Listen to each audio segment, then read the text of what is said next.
Sunday afternoon இங்கே வந்து voltage fluctuations அப்பப்போ இருக்க தான் செய்யுது. ஸோ அதனால் இந்த டிஜிட்டல் இது வந்து மாட்டணும் அப்படின்னா எந்தெந்த ஃபேஸில் எவ்வளோ வோல்டேஜ் வருதுன்னு தெரியும் அப்படின்றதுக்காக இது எப்படின்றத கனெக்ஷன் பார்த்துட்டு நான் தாங்க ஃபிக்ஸ் பண்ணேன்.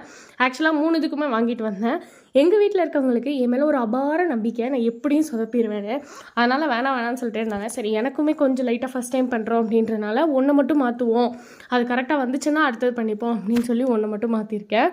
அண்ட் அதுக்கப்புறமா ஈவினிங் போல் கோலம் போட போயாச்சு. நடுவில் கார் வந்ததே அப்படின்னா அது வந்து பக்கத்து வீட்டில் அந்த 2 ட்வின்ஸ் இருக்காங்க இல்லையா, ஸோ அவங்களுக்கு வந்து மொட்டை போட்டு வந்திருந்தாங்க.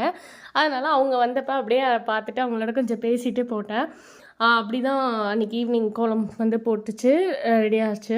அண்ட் இந்த கோலம் வந்து பார்க்குறதுக்கு ரொம்ப சிம்பிளாக இருந்தது, ஆனால் ரொம்ப க்யூட்டாக இருந்தது, எனக்கு ரொம்ப பிடிச்சிது. அதனால் உடனேவே இதை நம்ம பண்ணணும் அப்படின்னு ஆசைப்பட்டு போட்ட கோலம் தான் இது. இது உங்களுக்கு பிடிச்சிருக்கா அப்படின்றதெல்லாம் கமெண்ட்டில் ஷேர் பண்ணுங்கள்.